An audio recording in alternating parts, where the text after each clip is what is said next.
बिस्मिल्लाहिर्रहमानिर्रहीम। अस्सलाम वालेकुम नाज़रीन, आप यूट्यूब चैनल देख रहे हैं। मैं इमरान खान हूँ। सबसे पहले जो आज़ाद कश्मीर की सूरत हाल है वहाँ से शुरू करते हैं। आज़ाद कश्मीर में आज इंतखाबात हो रहे हैं। ये लगभग 5 मिलियन की आबादी है और इसके लिए भी 3 हिस्सों में इंतखाबात रखे गए हैं। यानी आबादी लाहौर से आधी भी नहीं है और इंतखाबात हो रहे हैं 3 हिस्सों में आज़ाद कश्मीर में। वजह यह है कि वहाँ के लोग डट कर खड़े हैं, वो पीछे हट नहीं रहे और एस्टेब्लिशमेंट को हर हाल में वहां पे एक कठपुतली हुकूमत कायम करनी है और उसके लिए वो कोशिश कर रहे हैं। हकीकत तो यही है, अब आप इससे आंखें चुरा सकते हैं। बिलावल ने पूरी कोशिश की किसी तरह वो लोगों को राम कर सकें, उन्हें ये कह सकें कि वो अपोजिशन में थे, वो कुछ नहीं कर पा रहे आज़ाद कश्मीर के लिए, तो उन्हें बहुत ज़्यादा सीटें चाहिए, उन्हें जिताया जाए ताकि वो आज़ाद कश्मीर के लोगों को उनके हकूक दिला सकें। हालांकि इस वक्त बिलावल की ही हुकूमत है आज़ाद कश्मीर में। पाकिस्तान पीपल्स पार्टी इक़्तिदार में है आज़ाद कश्मीर में, उनका वजीर आज़म है, सारा सेटअप उनके कंट्रोल में है और उन्होंने ही जितना जुल्म और बर्बरियत हुई है, जो नोटिफिकेशंस जारी हुए हैं और जितने भी गलत फैसले हुए वो पाकिस्तान पीपल्स पार्टी की आज़ाद कश्मीर हुकूमत ने किया। और वफाक के अंदर PMLN बैठी हुई है। जो कुछ भी वफाक की जानिब से हो रहा है आज़ाद कश्मीर में, उसके लिए शहबाज शरीफ, नवाज शरीफ और उनकी सरकार जिम्मेदार। अब देखें ना, कभी ये सिंध के बच्चे बन जाते हैं कि जी मैं सिंध का बेटा हूं, सिंध की बेटी हूं, कभी ये बन जाते हैं मैं पंजाब की बेटी हूं, मैं पंजाब का बेटा हूं। अब ये सारे जाके आज़ाद कश्मीर के बच्चे और बेटे बेटियां बन गए हैं। तो ये सिर्फ सियासतदानों का रिश्ता अवाम के साथ सिर्फ इलेक्शन तक ही होता है। ये इलेक्शन के नारे और दावे चल रहे हैं। आपको याद होगा इन्होंने कहा था पाकिस्तानियों को कि हम आपको 300 यूनिट तक बिजली मुफ्त देंगे। फिर हमने देखा कि जो 100 यूनिट वाले हैं उनके भी बिल इतने आए कि माजी में 500 यूनिट के भी इतने बिल नहीं आते थे, 400 यूनिट के भी इतने बिल नहीं आते थे जितने बिल इन्होंने 100-150 यूनिट वालों को भेजना शुरू कर दिए। तो 300 यूनिट तक इन्होंने बिजली मुफ्त देनी थी, मोटरसाइकिल वालों को पेट्रोल मुफ्त देना था और बेशुमार वादे इन्होंने पाकिस्तानियों से किए थे। महंगाई खत्म कर देंगे, पेट्रोल 70 रुपए लीटर होगा। जिस शख्स ने पेट्रोल 70 रुपए लीटर देने का वादा किया था, उस शख्स के दौर में पेट्रोल के ऊपर जो टैक्स है वही लगभग 125 रुपए का है। इतना इन्होंने कौम के साथ झूठ बोला और फ्रॉड किया। ऐसा ही झूठ और फ्रॉड ये आज़ाद कश्मीर के लोगों के साथ भी करेंगे। तो ज्यादा उम्मीदें बांधने की जरूरत नहीं है। आप वोट डालना चाहते हैं निकल कर वोट डालें, लेकिन आप खातिर जमा रखिए। ये लोग कभी अपने वादे पूरे नहीं करेंगे और मैं इस बुनियाद पे कह रहा हूं कि इन दोनों जमातों को लगभग 50-50 साल होने वाले हैं। इनकी सियासत को 50-50 साल लगभग होने वाले हैं और इन्होंने इन 50-50 सालों में कई मरतबा बारियां लगाई हैं, लेकिन पाकिस्तानियों को इसके बदले में इन्होंने दिया कुछ नहीं। आज का खेल क्या है मैं थोड़ा सा आपको बता देता हूं। अब से थोड़ी देर के बाद कुछ मनाजिर आप देखेंगे सोशल मीडिया पे, PMLN और पीपल्स पार्टी के लोग वो मनाजिर डालेंगे। काला चैनल भी इसमें अपना रोल प्ले करेगा। किया यह जाएगा और ये अहकाम जारी किए गए हैं दोनों पॉलिटिकल पार्टीज को कि आपके जितने भी कारकुन हैं, बच्चे बचाए आपके पास, आपने उन्हें वोट डालने का नहीं कहना, आपने उन्हें पहले कतार में लगने का कहना है।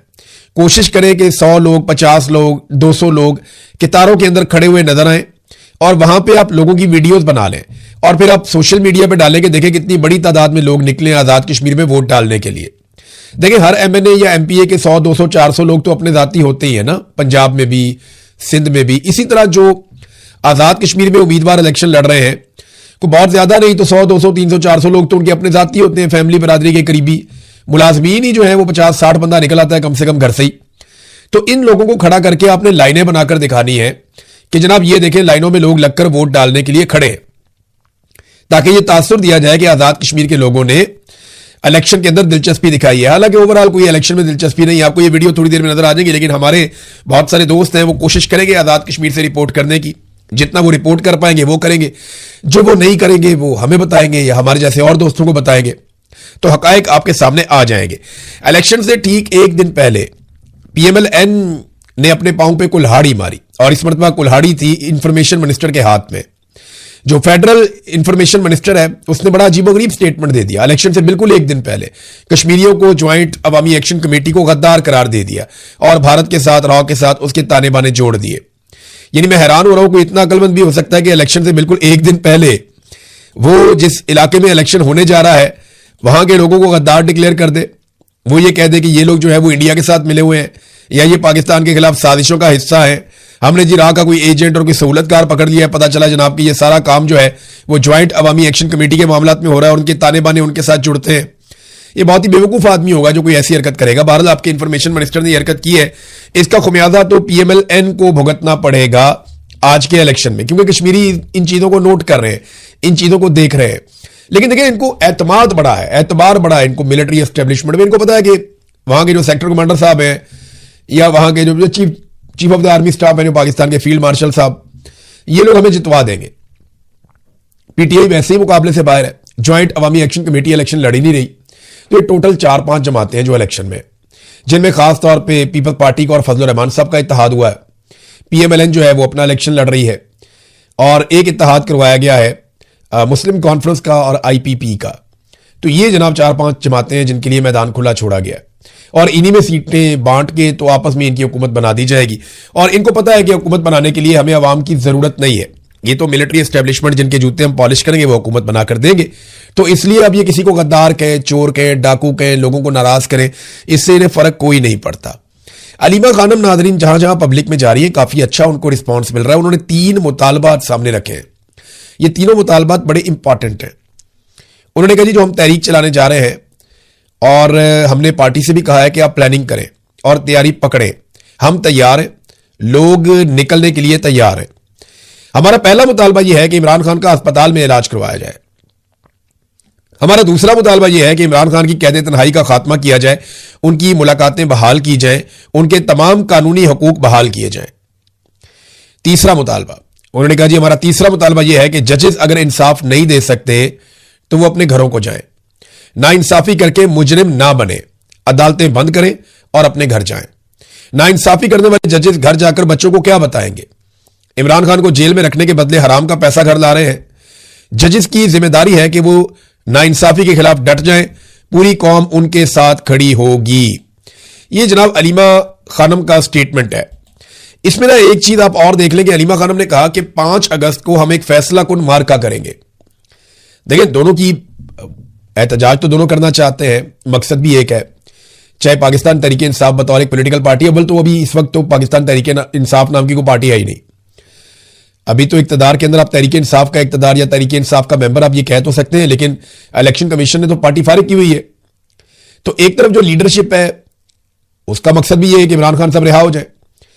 जो इमरान खान की बहनें हैं या अलीमा खानम है या पब्लिक के साथ जो उनका एक रिलेशन बना है पिछले चंद दिनों में हमने देखा, उसका मतलब भी यही है कि इमरान खान साहब रिहा हो जाए। लेकिन मुझे ना इनके अंदर कोई रब्त नजर नहीं आ रहा, इनके अंदर कोई कोऑर्डिनेशन बेहतर नजर नहीं आ रही। अलीमा खानम ये कहती है कि 5 अगस्त को फैसला कुन मार्का होगा। वो जाना चाहती हैं अडियाला की तरफ, वो जाना चाहती हैं एहतजाज की तरफ, और वो भरपूर एहतजाज करना चाहती हैं 5 अगस्त को। जबकि लीडरशिप ये कहती है कि जनाब हम तो एक जलसा करेंगे और जलसे में आइंदा के लिए हम लायामल देंगे, यानी हम बताएंगे कि आइंदा हम क्या करने जा रहे हैं, या तहरीक का जो ऐलान है वो हम करेंगे। वहां पे तहरीक का ऐलान कई मरतबा हुआ, लायामल का ऐलान भी कई मरतबा हुआ, लेकिन उस पर अमल दरामद नहीं हो सका। ये बातें इमरान खान की बहनें भी समझती हैं। जेल में इमरान खान साहब को ये बातें समझ आ रही थी, वो अहकामात जारी करते थे, फिर उनकी मुलाकातें ही बंद कर दी गई। अब वो जेल में किसी से मिलेंगे, कोई बात करेंगे, बात बाहर आएगी तो फिर ही पता चलेगा ना। तो जब उनकी मुलाकातें बंद कर दी, बातचीत हो नहीं सकती, उनका पैगाम बाहर आ नहीं सकता, तो फिर कौन तय करेगा? फिर तो इमरान खान साहब के जो पुराने पैगाम है वही तय करेंगे। अब पुराने पैगाम इमरान खान साहब के सोशल मीडिया पे गुज़िश्ता 24 घंटों में वायरल हैं और वो लगाए जा रहे हैं। 2 चीजें बहुत वायरल हुई, एक अलीमा खानम, इमरान खान की पुरानी फुटेज उनके साथ जोड़ के दिखाई गई, और दूसरा जो ज्यादा हमने देखा इमरान खान साहब के पुराने ट्वीट्स जिसमें उन्होंने अहकामात जारी किए थे अपनी पार्टी को, सुहेल अफरीदी को या जो जुनैद अकबर साहब हैं उनको या बाकी लोगों को, वो अहकामात या पार्टी को या लोगों को जो कुछ इमरान खान साहब ने कहा, वो सारी चीजें दोबारा वायरल की जा रही है और ये पाकिस्तान तहरीक इंसाफ कर रही है। तो दबाव काफी बढ़ेगा पाकिस्तान तहरीक इंसाफ की क़यादत पे, और ऐसा नहीं है कि लड़ाई आज खत्म हो जाएगी। हो सकता है आसिम मुनीर साहब के हुक्म पर, उनके हुक्म का इंतजार है, अलीमा खानम को भी गिरफ्तार कर लिया जाए। हो सकता है इमरान खान की बाकी बहनों को भी गिरफ्तार कर लिया जाए। तो क्या इससे मुल्क के हालात ठीक हो जाएंगे, या मईशत का पहिया चल पड़ेगा, या ये तहरीक रुक जाएगी, या इमरान खान की सोच बदल जाएगी? नहीं, इमरान खान और सख्त हो जाएगा। आप जालिम का एक और स्टेटस पा लेंगे, आप जुल्म में एक दर्जा आगे चले जाएंगे और मजलूम पहले से ज्यादा मजबूत हो जाएंगे। बस यही होगा और कुछ नहीं होगा। यह सिलसिला रुकना नहीं है। आप एक सिलसिला बंद करेंगे, एक आवाज को बंद करेंगे, दूसरी खड़ी हो जाएगी, आप दूसरी आवाज को बंद करेंगे, तीसरी खड़ी हो जाएगी। यह मुजामत है और यह चलती रहेगी, कभी ज्यादा कभी कम, कभी इस शक्ल में कभी उस शक्ल में, कभी किसी खातून की आवाज में कभी किसी मर्द की आवाज में, कभी बहुत जोरदार तरीके से, कभी हल्के हल्के अंदाज में, कभी ओन खोसा की तरह कोई आदमी उठेगा और वो एक ऐसा इशारा दे जाएगा जिससे आपका सारा बयानिया दबरदूस हो जाएगा। कभी कोई बहुत मजबूत आवाज अरशद शरीफ की तरह उठेगी और वो दो ऐसे जुमले बोल देगी जो आपका पीछे ही नहीं छोड़ेंगे।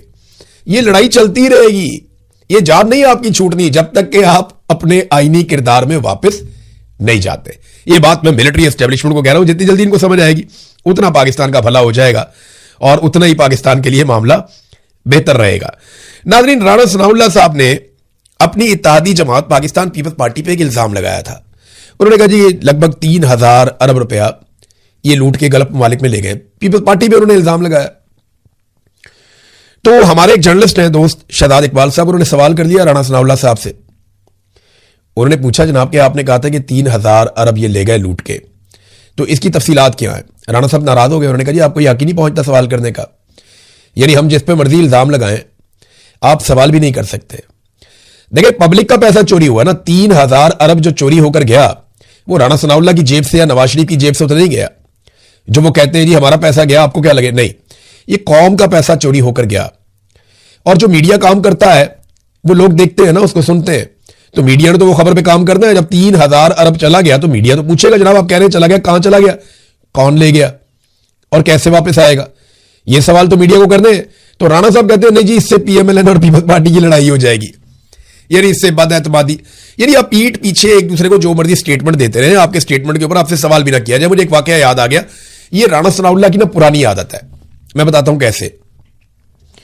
ये बात है उस वक्त की जब शहबाज शरीफ पहली मरतबा वापस आने के बाद वजीर आला बना पंजाब का और पीपल्स पार्टी की हुकूमत हुआ करती थी। पंजाब में यंग डॉक्टर्स ने एहतजाज शुरू कर दिया। इनका एहतजाज बहुत ज्यादा वसी हो गया। उस एहतजाज के नतीजे में इमरजेंसी भी बंद हो गई और आउटडोर भी बंद हो गया। कुछ मरीजों का इंतकाल हो गया। हुकूमत ने डॉक्टरों के ऊपर पर्चे देना शुरू कर दिए कि जो मरीज मरे हैं इसके लिए जिम्मेदार डॉक्टर्स हैं।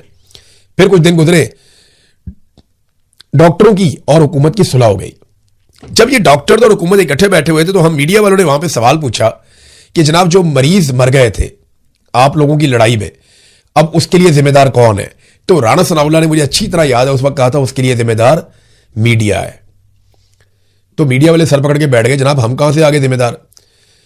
कहते जी क्योंकि आप खबरें दे रहे थे लोग मर रहे थे तो आपने बताया लोग मर रहे थे, आप जिम्मेदार हैं उसके लिए। तो राणा सनाउल्लाह साहब गोलमोल जवाब देके निकल लिए। डॉक्टर भी इनकी शक्ल देख रहे थे कि ये कैसा आदमी है। हम भी सोच रहे थे यार अजीब डिटाई है, यानी पहले खुद आपस में लड़ते रहे, मरीज मर गए, पर्चे डॉक्टरों पे दे दिए। आज जब सुलह हुई तो हमने पूछा जनाब कि जो मर गए मरीज उनका क्या बनेगा? तो उस पर हमें जवाब क्या दिया कि जनाब उसके लिए जिम्मेदार मीडिया है, ना डॉक्टर जिम्मेदार है ना हुकूमत जिम्मेदार है, क्योंकि हमारी हो गई है सुलह। तो ये पुराना वारदात का तरीका है। मोहसिन नकवी ने भी कहा था ना कि लगभग 100 अरब डॉलर पाकिस्तानियों का लूट कर पहुंचा दिया गया है पाकिस्तान से बाहर, दुबई में चला गया, बाकी अरब ममालिक में चला गया। 100 अरब डॉलर। आसिम मुनीर साहब कहते हैं पैसा लेकर पाकिस्तान आऊंगा, अभी अमेरिका से 10 अरब डॉलर मांगते हैं। 100 अरब डॉलर पाकिस्तान से निकल गया 3 साल में, और कोई पुरसाने हाल नहीं है, कोई पूछने वाला नहीं है कि पैसा गया कहां पे और वापस कैसे आएगा। एक खबर हामिद मीर साहब ने भी दी है। हामिद मीर साहब बड़े शानदार जर्नलिस्ट हैं और उन्होंने हमेशा बड़ी अच्छी खबरें दी है, बहुत बड़ी बड़ी खबरें ब्रेक भी की हैं उन्होंने। और उनकी जो चीज मुझे पसंद है ना हामिद मीर साहब की, देखिए इख्तलाफ हो सकता है, मुझे माजी में कुछ चीजों से इख्तलाफ रहा, आज भी हो सकता है, कल भी हो सकता है, लेकिन वो अपनी आवाज नहीं बंद होने देते। हामिद मीर साहब को जब कभी ऑफ एयर भी किया गया तो वो कोई ना कोई प्लेटफॉर्म पकड़ के ना वो अपनी आवाज बंद नहीं होने देते, वो बात करते रहते हैं। हमारे बहुत सारे सहाफी वो थक जाते हैं, डर जाते हैं, जब उनका टीवी चैनल उनसे छीन लिया जाता है वो बोलना ही बंद कर देते हैं। वो कहते हैं ठीक है जी जब खुलेगा टीवी चैनल तो फिर देखेंगे। नहीं, हामिद मीर साहब कोई ना कोई प्लेटफॉर्म पकड़ के वो अपना काम करते रहते हैं, लगे रहते हैं, मुकाबला करते हैं, ये उनकी अच्छी बात है। मीर साहब ने खबर दी है जी कि अब 28वीं आईनी तरमीम भी आ रही है, 29वीं भी, 30वीं भी, 31वीं भी, 32वीं भी, ये वज़ीर आज़म की टेबल पे पड़ी हुई है सारी, और एक बड़ा मेगा स्ट्रक्चर है जो आइन के साथ किया जाना है। एक बहुत बड़ा नया स्ट्रक्चर है, डिजाइन एक किया हुआ है पूरा, और उसको करने के लिए सारी तरामीम एक एक करके पास की जाएंगी। हामिद मीर साहब को ये एक सोर्स ने खबर दिया, इससे कुछ अर्सा पहले मुझे भी एक सोर्स इसी तरह से ये बात कर रहा था, और उसने मुझे कहा इमरान साहब आप तो 28वीं तरमीम को रो रहे हैं ना अपने वीलॉग में, 29वीं, 30वीं, 31वीं, 32वीं, 33वीं भी आ रही है और ये सारी चीजें तय हो चुकी हैं, पहले से पड़ी हुई है। ये मुझे मेरे एक सोर्स ने कहा था, लेकिन मुझे उसकी बात पे यकीन नहीं आया। आज हामिद मीर साहब ने खबर दी है तो मैं ये कहूंगा कि वो भी दोबारा इसको रीचेक करें। वजह पता है क्या है कि क्योंकि 28वीं आईनी तरमीम में ये बहुत सारे और ऐसे काम करने जा रहे हैं जो पाकिस्तान को जमहूरी नुक्ता नजर से मजीद बर्बाद कर देंगे, पाकिस्तान के इदारों को मजीद कमजोर कर देंगे और हमें मजीद धकेल देंगे गहराई के अंदर। ये पाकिस्तान की एस्टेब्लिशमेंट 28वीं आईनी तरमीम में करवाने जा रही है। अब क्योंकि 28वीं आईनी तरमीम में इन्होंने बहुत गंद मारना है, तो ये इसको नॉर्मलाइज करने के लिए कह रहे हैं कि 28वीं को रोते 29वीं, 30वीं, 31वीं, 32वीं नॉर्मलाइज करने के लिए वो भी तैयार पड़ी हैं। ये सिर्फ आपको साइकोलॉजिकली नॉर्मलाइज करते हैं कि जनाब हम तो पेट्रोल की कीमत 1000 रुपए लीटर भी कर सकते हैं। आप जब ये कहते हैं और फिर आप 5 रुपए बढ़ा देते हैं तो लोगों को लगता है यार 1000 शुक्र नहीं हुआ। समझ आई आपको बात? ये एक साइकोलॉजिकल गेम है जो ये खेलते हैं। मिसाल के तौर पे हम 10,000 आदमियों को गोली मार सकते हैं, वहां पे 2 या 4 आदमी मारे गए तो वो कहेंगे यार तो 10,000 को मार सकते थे, हमने नहीं मारा, हमने तो बड़ा रिस्ट्रेंट का मुजाहरा किया, लेकिन 4-6 बंदे तो मार दिए ना, तो वो किसी खाते में नहीं आएंगे।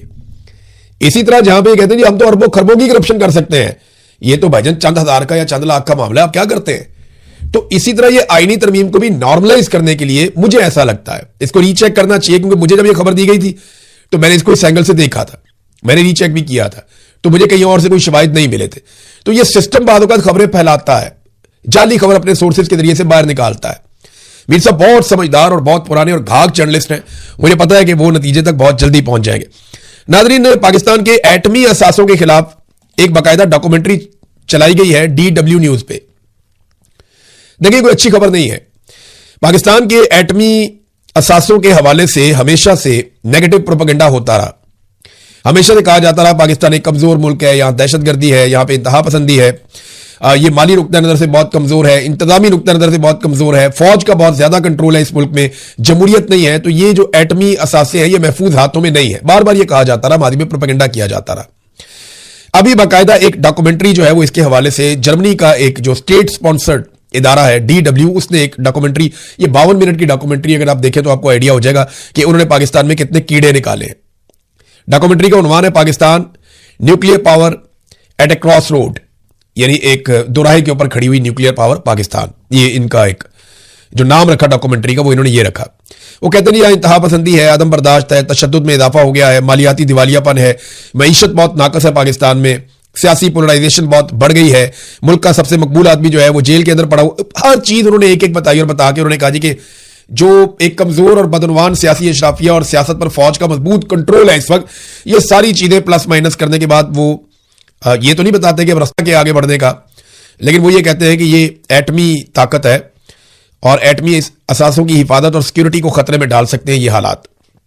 ये सवाल उन्होंने छोड़ा। तो ये एक मरतबा फिर पाकिस्तान के खिलाफ प्रोपेगेंडा। और देखिए जब आप इस किस्म के हालात पैदा करते हैं ना, जब आप जुल्म और बर्बरियत करते हैं, जब आप मईशत को तबाह बर्बाद कर देते हैं, जब आप दहशतगर्दी को स्पॉन्सर करते हैं कि आने दो दहशतगर्दों को, कोई बात नहीं, और फिर वो आपके हाथ से निकल जाते हैं, जब आप इस किस्म के तजुर्बे करते हैं, इंसानी हुकूक की बदतरीन पामालियां करते हैं, तो फिर दुनिया आपको शक की नजर से ही देखती है। फिर आप दुनिया को मौका देते हैं कि वो आपके ऊपर उंगली उठाए। दुनिया तो हम पे पहले भी उंगलियां उठाती थी, बिला वजह भी उठाती थी, अब आप उन्हें उंगलियां उठाने के लिए वजह भी फराहम कर रहे हैं। ये बड़ा अनफॉर्चुनेट है। तो इन चीजों पे अगर कोई बेहतरी ला सकता है इन चीजों में और इन चीजों को ठीक कर सकता है तो वो पाकिस्तान का सियासतदान है, पाकिस्तान का एक मुस्बत चेहरा, पाकिस्तान के सिविलियंस, वो इन चीजों को ठीक कर सकते हैं।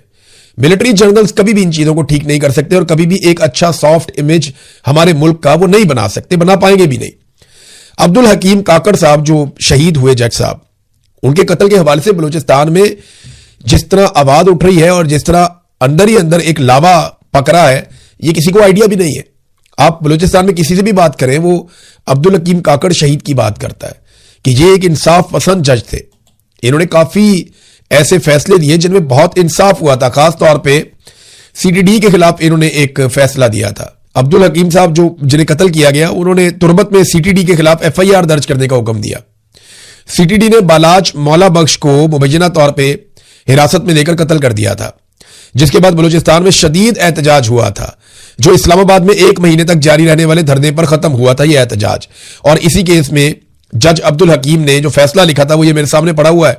उसमें उन्होंने कहा था कि I can not be believed that 3 terrorist attacked upon CTD team with deadly weapons, but surprisingly no one from CTD team sustained a minor injury while deceased Balaj who was in their custody has died।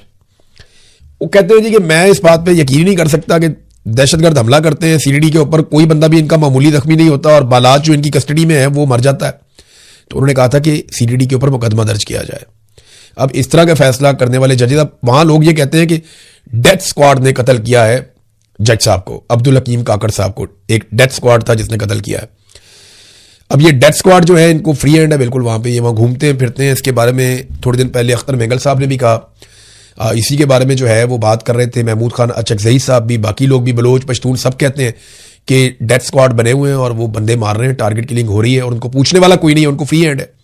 तो ये जज साहब वाला मामला जो है ना, इसमें इंसाफ ना हुआ तो ये बलोचों को एक और ऐसा मुद्दा मिल जाएगा जो लंबा चलेगा। अब तक के लिए इतना ही, अपना ख्याल रखिएगा, अपने इस चैनल का भी अल्लाह हाफिज़।